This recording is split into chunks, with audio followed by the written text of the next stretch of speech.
dulu nih biar Isu perselingkuhan. Oke, isu perselingkuhan. Pertama, saya sebagai kuasa dari Mika tentu mendapat keterangan dan kompetensi untuk menjawab segala pertanyaan-pertanyaan dari rekan-rekan, dan kemudian apa yang saya sampaikan adalah yang saya dapat dari klien saya terkait mengenai isu perselingkuhan yang sedang liar beredar di masyarakat antara Pak Hotma dan klien saya Mika. Saya tegaskan bahwa itu tidak benar. Itu adalah isu tidak benar dan itu adalah isu yang menyesatkan. Saya perlu jelaskan bahwa yang pertama kali mencuatkan isu ini itu dari konferensi pers BAMS dan keluarga. Di situ ada pertanyaan, saya juga mengikuti videonya. Ada pertanyaan dari salah satu wartawan menyebutkan, apakah BAMS berpisah dengan Mika, ada hubungannya dengan perselingkuhan dengan Pak Hotma, antara Mika dengan Pak Hotma. Di situ BAMS menjawab, saya nggak tahu. Kita nggak bisa ngomong juga karena nggak bisa ngebuktikan. Dan dia sebutkan, time will tell. Itu dia sebutkan. Saya ketik satu persatu apa yang dia sebutkan itu. Saya juga langsung melihat, media langsung menyebar berita itu bahwa disebutkan BAMS tidak mengiyakan dan tidak membantah bahwa ada hubungan antara Pak Hotma dan Mika. Dan itu sudah beredar luas. Pada malam itu saya langsung telepon BAMS.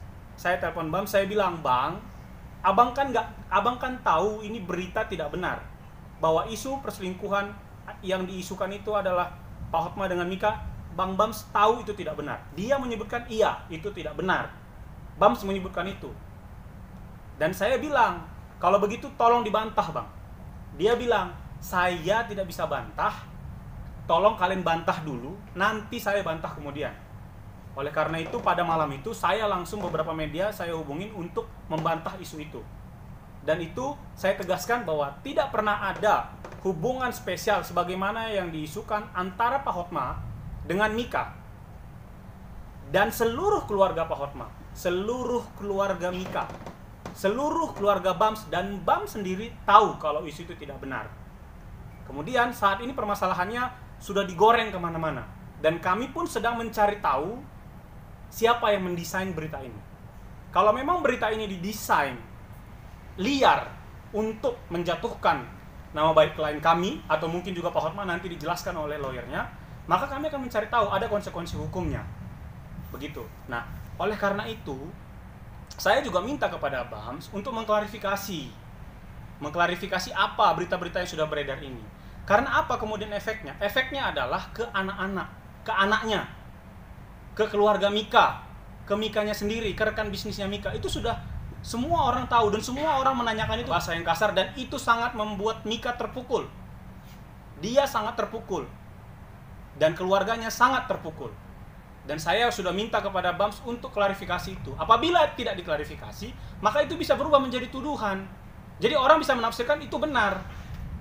Kalau itu menjadi tuduhan dan nama klien kami tercemarkan, maka itu ada konsekuensi hukumnya. Itu maka kami minta kepada BAMS, karena BAMS sendiri tahu ini berita tidak benar, tolong klarifikasi kepada seluruh masyarakat Indonesia untuk menyatakan bahwa berita ini tidak benar. Saya tidak melihat fotonya, tapi yang pasti ya mereka dalam satu keluarga. Ya kalau ada yang ulang tahun terus menantunya ada di situ, menurut saya tidak menjadi masalah begitu. Karena itu mereka masih keluarga. Yang perlu saya tekankan, seluruh keluarga tahu bahwa itu tidak ada dan tidak benar itu. Dan saya tekankan sekali lagi, BAMS sendiri tahu. Maka teman-teman media, tolong tanyakan ke dia. Jelas saja pertanyaannya, benar atau tidak, begitu aja, jangan mengambang. Kalau dia bilang benar, ya silakan. Kalau dia bilang tidak, juga silakan. Jelas saja pertanyaannya, benar nggak ada hubungan BAMS dan tahu nggak, kan gitu. Itu aja tanyain ke BAMS sendiri, karena BAMS sendiri telepon ke saya, dia bilang itu, dia tahu itu tidak benar. Kondisi begini, kondisi Mika saat ini, dia sangat terpukul dan menangislah dengan melihat semua keadaan ini. Yang membuat dia sangat terpukul itu adalah ketika orang tuanya, anaknya, gurunya tanya ke Mika. Itu yang paling membuat dia terpukul. Artinya dia melihat ini potensi akan menjadi masalah besar pihak Mika itu tidak pernah meminta permasalahan ini dibuka ke depan media. Tidak pernah sekalipun. Yang membuka permasalahan ini ke media adalah Bams. Bukan dari pihak Mika. Dia yang pertama kali membuka permasalahan ini ke media. Dan teman-teman tahu semua. Efeknya itu ke anaknya. Ke rekan-rekan bisnis semua tanya dia benar atau tidak. Dan itu banyak juga yang menghujat dia. Tapi yang paling membuat dia terluka adalah yang berhubungan dengan anaknya. Sekarang apakah Bams bisa melihat suatu hari nanti anaknya menjadi dewasa, dia searching nama ibunya, terus ada berita ini yang tidak diklarifikasi oleh Bams, bagaimana perasaan anaknya? Itu yang membuat dia sangat terpukul, karena dia memikirkan anaknya.